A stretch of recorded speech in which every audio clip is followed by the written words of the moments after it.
Hi welcome back to my channel. ಎಲ್ಲರಿಗೂ ನಮಸ್ಕಾರ. ಹಿಂದಿನ ವಿಡಿಯೋದಲ್ಲಿ ನಾನು ಪೇ ಬ್ಯಾಕ್ ಪೀರಿಯಡ್ ಅಲ್ಲಿ ಕ್ಯಾಶ್ ಫ್ಲೋ ಯೂನಿಫಾರ್ಮ್ ಕೊಟ್ಟಾಗ ಮತ್ತೆ ಕ್ಯಾಶ್ ಫ್ಲೋ ಅನ್ಇವನ್ ಕೊಟ್ಟಾಗ ಆ ಪ್ರಾಬ್ಲಮ್ಸ್ ನ ಹೇಗ್ ಮಾಡೋದು ಅಂತ ಹೇಳ್ಕೊಟ್ಟಿದ್ದೀನಿ. ಅದ್ರ ಜೊತೆಗೆ ಯಾವ್ಯಾವ ರೀತಿ ಪ್ರಾಬ್ಲಮ್ಗೆ ಯಾವ್ಯಾವ ರೀತಿ ಫಾರ್ಮುಲಾ ಹಾಕಬೇಕು ಅಂತಾನು ಹೇಳ್ಕೊಟ್ಟಿದ್ದೀನಿ. ಆ ವಿಡಿಯೋನ ನೀವು ನೋಡಿಲ್ಲ ಅಂದ್ರೆ ಫಸ್ಟ್ ಆ ವಿಡಿಯೋನ ನೋಡಿ, ಆಮೇಲೆ ಈ ವಿಡಿಯೋನ ನೋಡಿ. ಯಾಕಂದ್ರೆ ಅದರಲ್ಲಿ ತುಂಬಾ ಚೆನ್ನಾಗಿ ಹೇಳ್ಕೊಟ್ಟಿದ್ದೀನಿ. ಆ ವಿಡಿಯೋನ ಫಸ್ಟ್ ನೋಡಿ, ಆಮೇಲೆ ಈ ವಿಡಿಯೋನ ನೋಡಿದ್ರೆ ನಿಮ್ಗೆ ಸರಿಯಾಗಿ ಅರ್ಥ ಆಗುತ್ತೆ. ಈ ವಿಡಿಯೋದಲ್ಲಿ 2 ಪ್ರಾಜೆಕ್ಟ್ ಕೊಟ್ಬಿಟ್ಟು ಯಾವ ಪ್ರಾಜೆಕ್ಟ್ ನ ನಾವು ಸೆಲೆಕ್ಟ್ ಮಾಡಬೇಕು ಅಂತ ತಿಳಿಸಿ ಅಂತ ಕೊಟ್ಟಾಗ ಈ ಪ್ರಾಬ್ಲಮ್ ನ ಹೇಗ್ ಮಾಡೋದು ಅಂತ ಹೇಳ್ಕೊಡ್ತೀನಿ. ಕ್ವೆಶ್ಚನ್ ನೋಡಿ ಏನ್ ಕೊಟ್ಟಿದಾರಂತ. Calculate pay back period and suggest which project is suitable.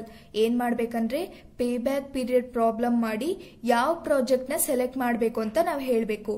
ನೋಡಿ ಇಲ್ಲಿ ಪ್ರಾಜೆಕ್ಟ್ ಎಕ್ಸ್ ಕೊಟ್ಟಿದ್ದಾರೆ, ಪ್ರಾಜೆಕ್ಟ್ ವೈ ಕೊಟ್ಟಿದ್ದಾರೆ. ಫಸ್ಟ್ ಪ್ರಾಜೆಕ್ಟ್ ಎಕ್ಸ್ ಮಾಡೋಣ.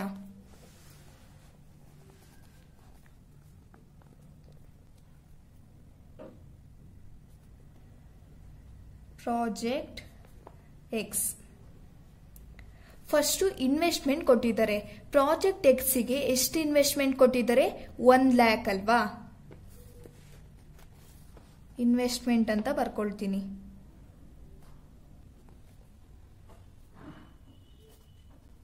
ಇನ್ವೆಸ್ಟ್ಮೆಂಟ್ 1 lakh ಮಾಡಿದ್ದಾರೆ. ಆಮೇಲೆ ಕ್ಯಾಶ್ ಫ್ಲೋ ಕೊಟ್ಟಿದ್ದಾರಲ್ವಾ, ಎಷ್ಟು ಇಯರ್ಸ್ ಕೊಟ್ಟಿದ್ದಾರೆ?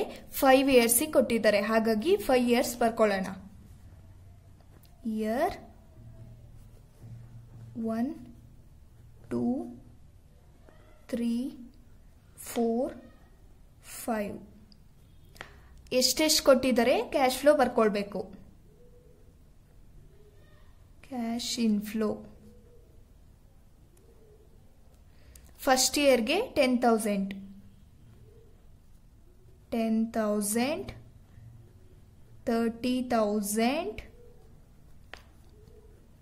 40,000, 25,000, 15,000. ನೋಡಿ, ನಾವು ಇನ್ವೆಸ್ಟ್ ಮಾಡಿದ್ದು 1 lakh ಅಲ್ವಾ. ಈ 1 lakh ನಮಗೆ ಯಾವ ಇಯರ್ ಅಲ್ಲಿ ರಿಟರ್ನ್ ಸಿಗುತ್ತೆ ಅಂತ ನೋಡಬೇಕು. ಕ್ಯುಮ್ಯುಲೇಟಿವ್ ಕ್ಯಾಶ್ ಇನ್ಫ್ಲೋ ಅಂತ ಬರ್ಕೊಳ್ಬೇಕು ಈ ಕಡೆ. ಇದನ್ನ ಏನ್ ಮಾಡ್ಬೇಕಂದ್ರೆ ನೋಡಿ, ಇಲ್ಲಿ ಫಸ್ಟ್ ಇಯರಿಗೆ ಎಷ್ಟು ಕೊಟ್ಟಿದ್ದಾರೆ? 10,000 ಅಲ್ವಾ. ಅದನ್ನ ಹಾಗೆ ಬರ್ಕೊಳ್ಬೇಕು ಇಲ್ಲಿ 10,000. ನೆಕ್ಸ್ಟ್ ಇಯರಿಗೆ ಏನ್ ಮಾಡ್ಬೇಕಂದ್ರೆ 10,000 ಮತ್ತೆ 30,000 ನ ಪ್ಲಸ್ ಮಾಡಬೇಕು. ನೋಡಿ 10,000 30,000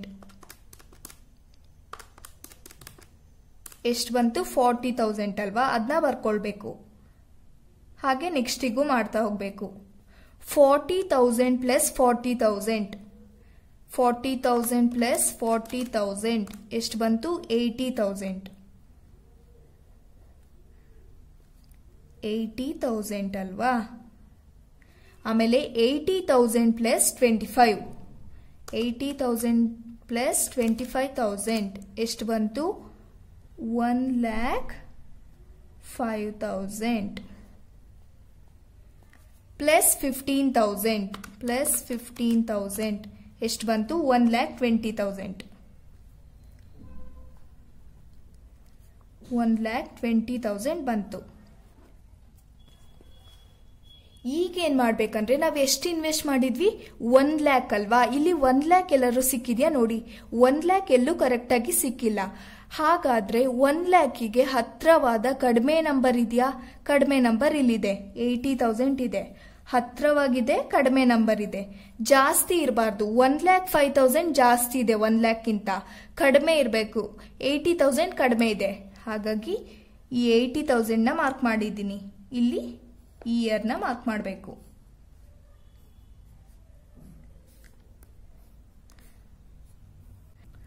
ನೋಡಿ, ಇನ್ವೆಸ್ಟ್ಮೆಂಟ್ಗೆ ಹತ್ರವಾದ ಕಡಿಮೆ ನಂಬರ್ನ ಸೆಲೆಕ್ಟ್ ಮಾಡ್ಕೊಳ್ಬೇಕು.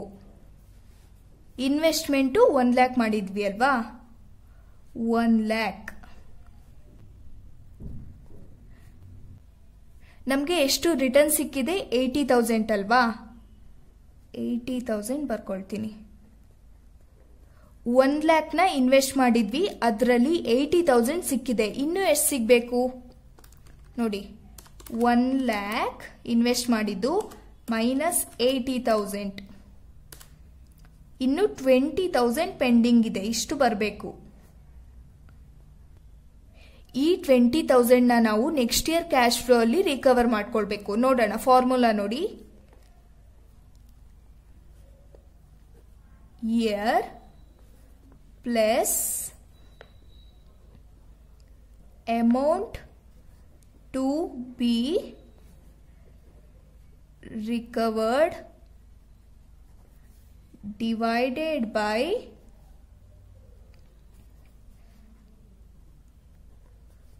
cash flow in next year. ಈ ಫಾರ್ಮುಲಾಕ್ಕೆ ಹಾಕ್ಬೇಕೀಗ. ನೋಡಿ, ಇಯರ್ ಅಂದ್ರೆ ಯಾವ್ದಂದ್ರೆ ಇಲ್ಲಿ 3 yearsಗೆ ಸಿಕ್ಕಿತ್ತಲ್ವಾ 80,000, ಅದನ್ನ ತಗೊಳ್ಬೇಕು. 3 plus amount to be recovered ಅಂದ್ರೆ ನಮಗೆ ಇನ್ನು ಎಷ್ಟು ಅಮೌಂಟ್ ಬರಬೇಕು ಅಂತ ನೋಡಿ. 1 lakh ಇನ್ವೆಸ್ಟ್ ಮಾಡಿದ್ವಿ, 80,000 ಬಂದಿದೆ, ಇನ್ನು 20,000 ಬರಬೇಕಲ್ವಾ. ಅಮೌಂಟ್ ಟು ಬಿ ರಿಕವರ್ಡ್ ಅಂದ್ರೆ ಎಷ್ಟು ಅಮೌಂಟ್ ಬರಬೇಕು ಅಂತ 20,000 ಬರಬೇಕು. ಹಾಗಾಗಿ 20,000 ಅಂತ ಬರ್ಕೊಳ್ತೀನಿ. Divided by cash flow in next year. ಇದ್ರೂ ನೆಕ್ಸ್ಟ್ ಇಯರ್ ಅಲ್ವಾ ಇದು. ಆಮೇಲೆ ಕ್ಯಾಶ್ ಫ್ಲೋ 25,000 ಇದೆ, ಇದನ್ನ ಬರ್ಕೊಳ್ಬೇಕು. ನೆಕ್ಸ್ಟ್ ಇಯರ್ದು ಕ್ಯಾಶ್ ಫ್ಲೋ. ಈಗ ಡಿವೈಡ್ ಮಾಡೋಣ. 20,000 ಡಿವೈಡೆಡ್ ಬೈ 25,000 ಎಷ್ಟು ಬಂತು? 0.8 ಅಲ್ವಾ. 0.8. ಆಮೇಲೆ ಇಲ್ಲಿ ಪ್ಲಸ್ 3 ಇದೆ. 3 ಪ್ಲಸ್ 0.8 3.8. 3.8 ಇಯರ್ಸ್ ಅಂತ ಬರ್ಕೊಳ್ಬೇಕು. ಇಲ್ಲಿ pay back period.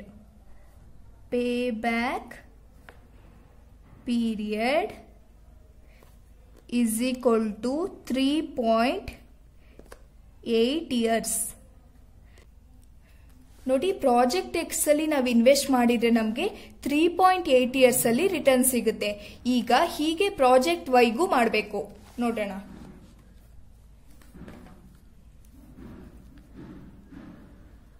Project Y ಅಂತ ಬರ್ಕೊಳ್ತೀನಿ. ಆಮೇಲೆ ಇನ್ವೆಸ್ಟ್ಮೆಂಟ್ ಎಷ್ಟು ಮಾಡಿದ್ವಿ? 50,000. ನೋಡಿ, ಪ್ರಾಜೆಕ್ಟ್ ವೈ ಇನ್ವೆಸ್ಟ್ಮೆಂಟ್ 50,000 ಅಲ್ವಾ, ಇದನ್ನ ಬರ್ಕೊಳ್ಬೇಕು. ಇನ್ವೆಸ್ಟ್ಮೆಂಟ್ 50,000. ಆಮೇಲೆ ಕ್ಯಾಶ್ ಇನ್ಫ್ಲೋ ಎಷ್ಟಿದೆ? 5 yearsಗಿದೆ. ಇಯರ್ ಅಂತ ಬರ್ಕೊಳ್ತೀನಿ ಫಸ್ಟು.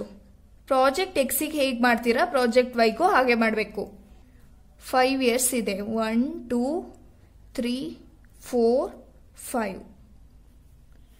ಆಮೇಲೆ ಕ್ಯಾಶ್ ಇನ್ಫ್ಲೋ ಫಸ್ಟ್ ಇಯರ್ಗೆ 10,000 ಇದೆ. 10,000 7,500 20,000 20,000 15,000 ಪ್ರಾಜೆಕ್ಟ್ ವೈದು.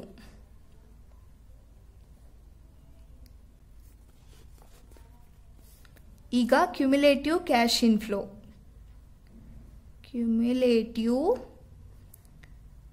ಕ್ಯಾಶ್ ಇನ್ಫ್ಲೋ ಫಸ್ಟ್ ಏನು ಮಾಡಬೇಕು? ಇಲ್ಲಿರೋದು ಹಾಗೆ ಬರೀಬೇಕಲ್ವಾ. 10,000ನ ಹಾಗೆ ಬರ್ಕೊಳ್ತೀನಿ.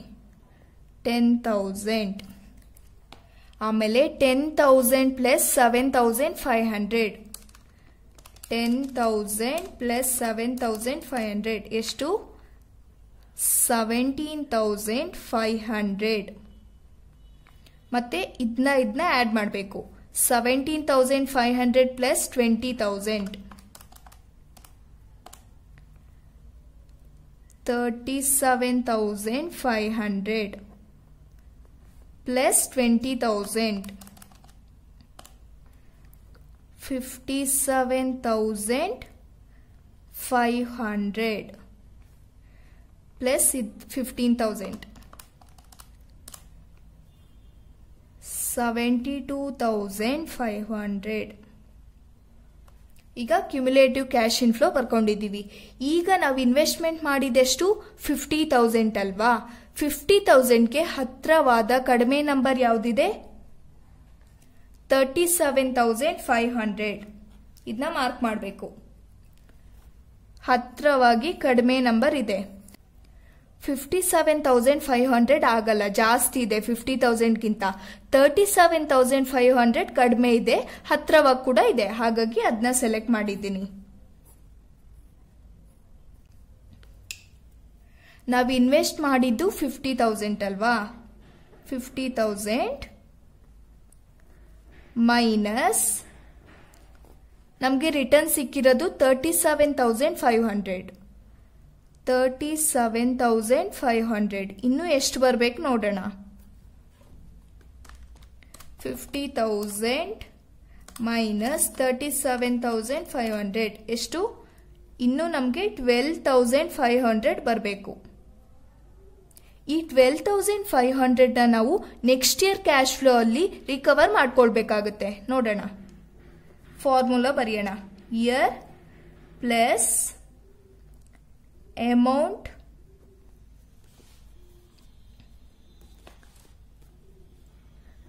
to be recovered divided by cash flow in next year. ಇಲ್ಲಿ ಇಯರ್ ಯಾವ್ದು ತಗೊಳ್ಬೇಕಂದ್ರೆ ಇಲ್ಲಿ ರಿಕವರ್ ಆಗಿತ್ತಲ್ವಾ, ಇದನ್ನ ತಗೊಳ್ಬೇಕು. 3 plus amount to be recovered ಅಂದ್ರೆ ನಮಗೆ ಇನ್ನೂ ಎಷ್ಟು ಅಮೌಂಟ್ ಬರಬೇಕು ಅಂತ. 12,500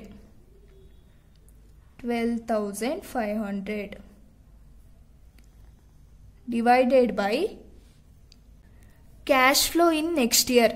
ನೆಕ್ಸ್ಟ್ ಇಯರ್ ಇದು ಅದ್ರದ್ದು ಕ್ಯಾಶ್ ಫ್ಲೋ ಇದು ಅಲ್ವಾ, ಹಾಗಾಗಿ 20,000 ಇದೆ ನೆಕ್ಸ್ಟ್ ಇಯರ್ದು ಕ್ಯಾಶ್ ಫ್ಲೋ.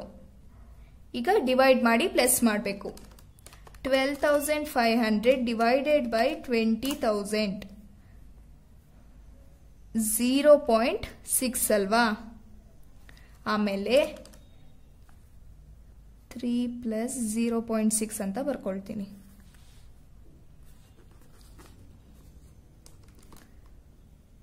3 ಪ್ಲಸ್ 0.6 ಎಷ್ಟು ಬಂತು? 3.6 ಇಯರ್ಸ್ ಅಂತ ಬರಿಬೇಕು. Pay back period is equal to 3.6 years. ನೋಡಿ, ಪ್ರಾಜೆಕ್ಟ್ ವೈ ಅಲ್ಲಿ ಇನ್ವೆಸ್ಟ್ ಮಾಡಿದ್ರೆ ನಮಗೆ 3.6 ಇಯರ್ಸ್ ಅಲ್ಲಿ ರಿಟರ್ನ್ ಸಿಗುತ್ತೆ. ಈಗ ನಾವು ಪ್ರಾಜೆಕ್ಟ್ ಎಕ್ಸ್ ಸೆಲೆಕ್ಟ್ ಮಾಡಬೇಕಾ ಪ್ರಾಜೆಕ್ಟ್ ವೈ ಸೆಲೆಕ್ಟ್ ಮಾಡಬೇಕಾ ಅಂತ ಹೇಗೆ ಹೇಳೋದು? ನೋಡಿ, ಇಲ್ಲಿ ನೀವೇ ಆಗಲಿ ನಾನೇ ಆಗಲಿ ಯಾರೇ ಆಗಲಿ ನಾವು ಯಾವ್ದಾದ್ರು ಬಿಸ್ನೆಸ್ಸಿಗೆ ಇನ್ವೆಸ್ಟ್ ಮಾಡ್ತಿದೀವಿ ಅಂದ್ರೆ ಯಾವುದು ನಮಗೆ ರಿಟರ್ನ್ ಬೇಗ ಕೊಡುತ್ತೆ ಅದನ್ನ ಸೆಲೆಕ್ಟ್ ಮಾಡ್ತೀವಿ ಅಲ್ವಾ. ಹಾಗಾದ್ರೆ ಇಲ್ಲಿ ಕಡಿಮೆ ಇಯರ್ ಯಾವ್ದಿದೆ ನೋಡಿ, ಇಲ್ಲಿ ಪ್ರಾಜೆಕ್ಟ್ ಎಕ್ಸ್ 3.8 ಇಯರ್ಸ್ ಅಲ್ಲಿ ರಿಟರ್ನ್ ಕೊಡುತ್ತೆ. ಪ್ರಾಜೆಕ್ಟ್ ವೈ ಎಷ್ಟು ಇಯರ್ಸ್ ಬೇಕು? 3.6 ಇಯರ್ಸ್. ಕಡಿಮೆ ಯಾವುದು? 3.6 ಇಯರ್ಸ್ ಅಲ್ವಾ. ಪ್ರಾಜೆಕ್ಟ್ ವೈದು 3.6 ಇಯರ್ಸ್, ಹಾಗಾಗಿ ನಾವೀಗ ಪ್ರಾಜೆಕ್ಟ್ ವೈನೇ ಸೆಲೆಕ್ಟ್ ಮಾಡಬೇಕಾಗುತ್ತೆ.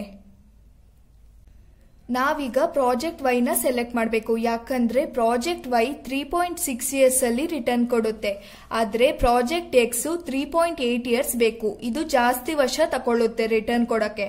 ಹಾಗಾಗಿ ಪ್ರಾಜೆಕ್ಟ್ ಎಕ್ಸ್ ನ ಸೆಲೆಕ್ಟ್ ಮಾಡಬಾರ್ದು. ಪ್ರಾಜೆಕ್ಟ್ ವೈ ಬೇಗ ರಿಟರ್ನ್ ಕೊಡುತ್ತೆ, ಹಾಗಾಗಿ ಇದನ್ನ ಸೆಲೆಕ್ಟ್ ಮಾಡಬೇಕು. ಈಗ ನಾವು ಬರಿಬೇಕು ನೋಡಿ,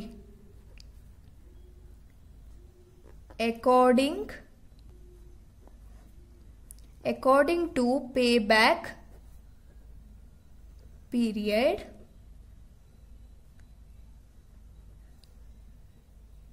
we should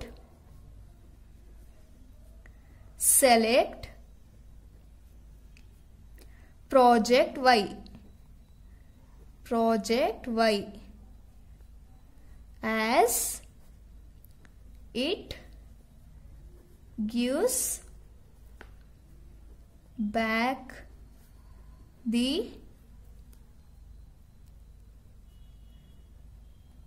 investment easily compared to project X. ನೋಡಿ ಇಲ್ಲಿ ಬರ್ದಿದ್ದೀನಿ. ಪೇ ಬ್ಯಾಕ್ ಪೀರಿಯಡ್ ಪ್ರಕಾರ ನಾವು ಪ್ರಾಜೆಕ್ಟ್ ವೈ ನ ಸೆಲೆಕ್ಟ್ ಮಾಡಬೇಕು. ಯಾಕಂದ್ರೆ ಪ್ರಾಜೆಕ್ಟ್ ಎಕ್ಸ್ ಕಂಪೇರ್ ಮಾಡಿದ್ರೆ ಪ್ರಾಜೆಕ್ಟ್ ವೈ ನಮ್ಗೆ ಬೇಗ ರಿಟರ್ನ್ ಕೊಡುತ್ತೆ. ಹೀಗೆ ಬರೀಬೇಕಾಗುತ್ತೆ. ನಿಮ್ಗೆ ಪೇ ಬ್ಯಾಕ್ ಪೀರಿಯಡ್ ಮಾಡಿ ಅಂತ ಕೊಟ್ಟಾಗ ಹೀಗೆ ಮಾಡಿ ಕಂಪೇರ್ ಮಾಡಿ ಆನ್ಸರ್ ನ ತಿಳಿಸಬೇಕು. ನಿಮ್ಗೆ ಈ ವಿಡಿಯೋ ಇಷ್ಟ ಆದಲ್ಲಿ ಲೈಕ್ ಮಾಡಿ, ಶೇರ್ ಮಾಡಿ, ಕಮೆಂಟ್ ಮಾಡಿ. ಹಾಗೆ ನೋಟಿಫಿಕೇಶನ್ಗಾಗಿ ಮತ್ತು ಹೊಸ ಅಪ್ಡೇಟ್ಸ್ಗಾಗಿ ಬೆಲ್ ಐಕಾನ್ ನ ಕ್ಲಿಕ್ ಮಾಡಿ.